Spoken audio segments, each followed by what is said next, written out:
Well, Dennis Dodd's college football power rankings remains relatively unchanged in his top 8. Now, the only real change is with OU, which lost against Oklahoma State at Bedlam to drop out of the top 10. By the way, since I am a group of 5 guy, we're going to give some love here. Air Force out after losing to Army, which has paved the way for Tulane and Fresno State.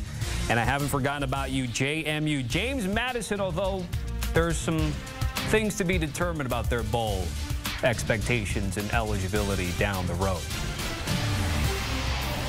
By the way, that was kind of fancy in there, the zoom in and the zoom out on the Dodd power rankings. All right, we've got the Dodd father joining us here, and of course, Danny Kanell from the Cover 3 to react to Dennis's list. So let's start with Ohio State. #1 in the CFP, then is #2 for you. But again, down at Rutgers at the half, although they came back and won by margin on the road. Yeah, I was surprised last Tuesday night when they were #1 in the power rankings. I would have liked Georgia. I would have liked Michigan. I don't think they're a complete team until Kyle McCord shows me more. And I think they are a complete team at everything at quarterback. So if we're going to talk about the top 4, we're going to talk about teams that can win a championship. And look at those teams around them. J.J. McCarthy, Heisman Trophy candidate. Jordan Travis at Florida State. Georgia, the 7th best passer in the country is Carson Beck. I just still have reservations. I mean, I know we're splitting hairs here between Georgia and Ohio State, but you know, I don't think that result against Rutgers will hurt them. I just think if Rutgers is better than they were in previous years, but I still have reservations about Ohio State being #1, not being a great team. I could not agree with you more, Dennis. I don't want to say fraudulent. That's really strong, but my goodness, they feel elevated there at anywhere 1, 2, or 3. I think Michigan's better. I think Oregon's better. I think Georgia's better. I think Florida State's resume is better. I actually think they'd be a pretty good matchup if they played against each other. You mentioned the Rutgers game. We were watching that one. Jeremy's in there with us. We were watching with Lee J, and Rutgers had them on the ropes. The final score is very deceiving. If it wasn't for a Gavin Wimsatt pick 6 down in the on the 5-yard line going in that Ohio State took the other way, that was a 14-point swing. Now, to Ohio State's credit, they did get the pick 6, they did score, and they were able to tack on some points for, style points later in the 4th quarter. So yes, they did win, and they came really close to covering or pushing, depending on what number you had. But I just don't look at this team as a true contender. And what will also be interesting for their resume is one of their best wins was the Notre Dame win. That's what the committee referenced. Well, Notre Dame just lost to Clemson, a team that's 5-4 now. So I think that could take a hit. So I wouldn't be surprised if we see some shake up from the committee tomorrow night as well. So, guys, when we talk about Oregon, Washington, and the Pac-12, both UW and the Ducks have been sitting at 5 and 6, respectively here. Dennis, Oregon has looked quite impressive since that loss at Husky Stadium against Washington here. What are your thoughts about the Ducks and how much they might be Washington backers until they can potentially meet down the road one more time? Yeah, look, it's going to be decided on the field. They're going to play Washington again and try to get revenge for that game. I'd feel a little bit sorry for Oregon. Where else do you put them but 6? Washington beat them head-to-head. They are undefeated. You've got the top 4 that we discussed. So they come in as the best, one-loss team. I do think they are playing as good as or better than anyone in the country right now. They took care of business against Cal, which they were supposed to. But Bo Nix is my #1 Heisman guy this week. 368 passing yards, a season high. He did it because he could. I know it's Cal, and he was taken out early in the second half, early in the 4th quarter. But I think we saw in the Washington game that this team is worthy. They can play anybody in the country. And if not, for some unfortunate 4th down calls, look, Dan Lanning is not going to stop being aggressive. Then maybe they win that game. And don't forget, it was a missed field goal at the end, not the 4th down calls that damned them from going to overtime. So, no, I love Oregon at this point. It just seems like they're way underranked, but you can't put them any higher. I agree. Now, if the committee goes by who do you think is better, like they're supposed to find the 4 best teams, right? I think everybody would put Oregon ahead of Washington, but you have to honor what we saw on the field, even though it was a little bit, closer than even the score would tell you. Like Oregon should have won that game. I think you could argue that case, but they 0 for 3 on 4th down. They missed the field goal. They didn't, but I think they're the better team.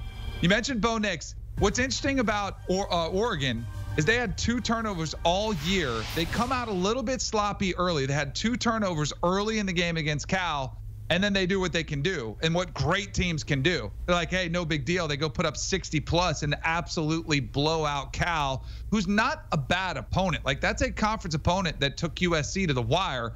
What they're doing on both sides of the ball is so impressive. I think Michigan and Oregon are the most complete teams on both sides of the ball with very little question marks almost anywhere across the field. And I agree with you. Bo Nix is going to have an opportunity to pad even more stats the last 3 games. USC, I know they fired Alex Grinch, but I think he'll be able to score at will against them. Arizona State struggling. I think he'll be able to put up points against them. And Oregon State could be tricky. That's the best defense he'll face in a rivalry game, but it's at home. Bo Nix could be that person that could be the last man standing. So the conversation we've had about the Pac-12 with UW and Oregon's a little bit similar to the Big 12 with Texas and Oklahoma, guys, but the Sooners lost against Oklahoma State at Bedlam. So how does that impact Texas? And Dennis, how do you view Texas? Obviously, they've got quarterback issues at the moment as well. Yeah, Texas is in trouble, and the Big 12's in trouble in regard to the playoff. Obviously, with Oklahoma losing in Bedlam to Oklahoma State, that only leaves one team with 1 loss. They were the first Power 5 conference not to have any undefeated teams. That was last week. So Texas has to win out, that's for sure. They would get a revenge game against Oklahoma to do it, but even that sort of thing is kind of diminished. If you're going head-to-head with those teams above them, they're going to go, well, Oklahoma's not the team they were, if indeed you beat them. And I think the committee, at least this week, is going to look long and hard at that Kansas State result. Kansas State has always played Texas tough, but it's leading 17-0 at home, having complete control of the game. And you look up, it's 30-30, and in overtime, and 33-30, Texas in overtime, and Kansas State making the decision to go for the winner, and getting sacked, obviously, to lose the game. I think that's playing a little bit too close. So I think that reflects on Texas. I think that reflects on the Big 12. So they are in trouble. Dennis, if they win out, they're in, because they do have one of the best wins in the country going to Tuscaloosa, and it keeps getting better and better, right? As Bama gets better, that win by 10 looks more impressive. Here's my concern. Do they win out? Because without Quinn Ewers, the offense has sputtered. Malik Murphy has struggled, as you would expect, somebody just making a couple starts. Their defense has not been phenomenal. They're barely eked out the win against Houston. That was very late, and there was a controversial spot in that game, or else Houston might have won that game outright. And their defense did give up 4 touchdown passes to Will Howard. If it wasn't for a missed field goal and a questionable 4th down call at the end of the game, they might have lost that one. You mentioned Oklahoma revenge game. Oklahoma State is the hottest team in the Big 12 and maybe the country right now. They could be the team that's squaring up against Texas in the Big 12 championship game with already winning Bedlam this past weekend. I wouldn't be surprised if Mike Gundy pulls the unthinkable and sends Oklahoma and Texas off to the SEC with a couple of L's the last time they meet. Wait a minute, Danny. So just to double check, did you say if Texas wins out, they're in? Oh, yeah. Because they a 1-loss Big 12 champ with the win over Bama is in no matter what. Well, who'd you leave out, though? What if Florida State wins out? Does that mean SEC, Big Ten champ, and then you leave the Pac-12 out?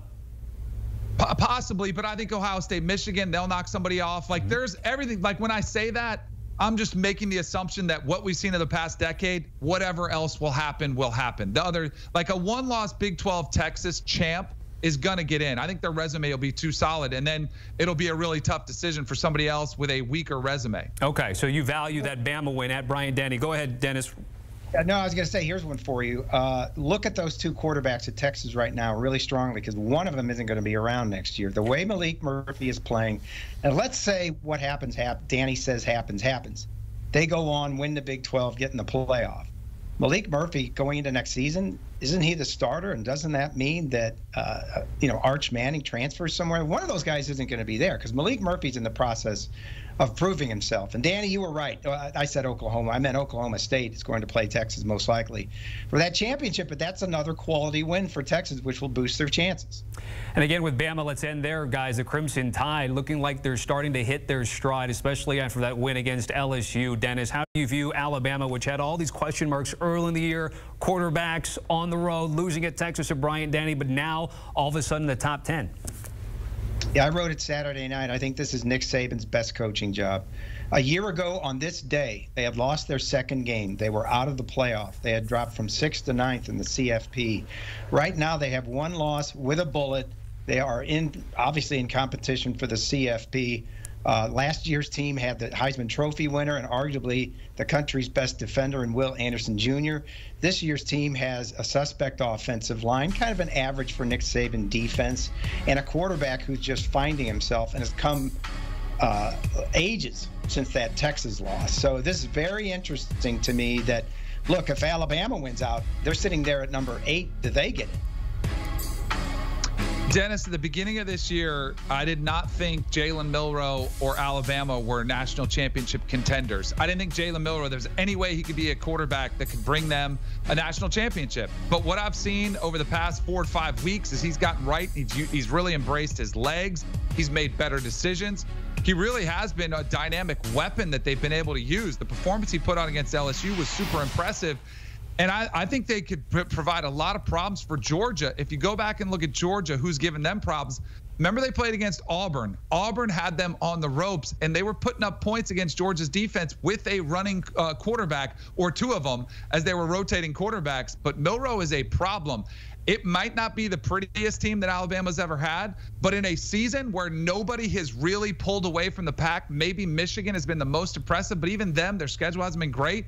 It's a perfect season for Nick Saban to have this team that's like, it's not the dynastic team that we've seen from Bama over the course of his tenure, but they sure are good enough to win in a wide open field. Danny, certainly appreciated. Dennis, you can check out Dodd's latest power rankings in full with descriptions on CBSSports.com. You know, speaking of games that were closer than the final score, LSU-Bama was close there. Scan that QR code. If not for that Jaden Daniels hit, scan that QR code. Cover 3.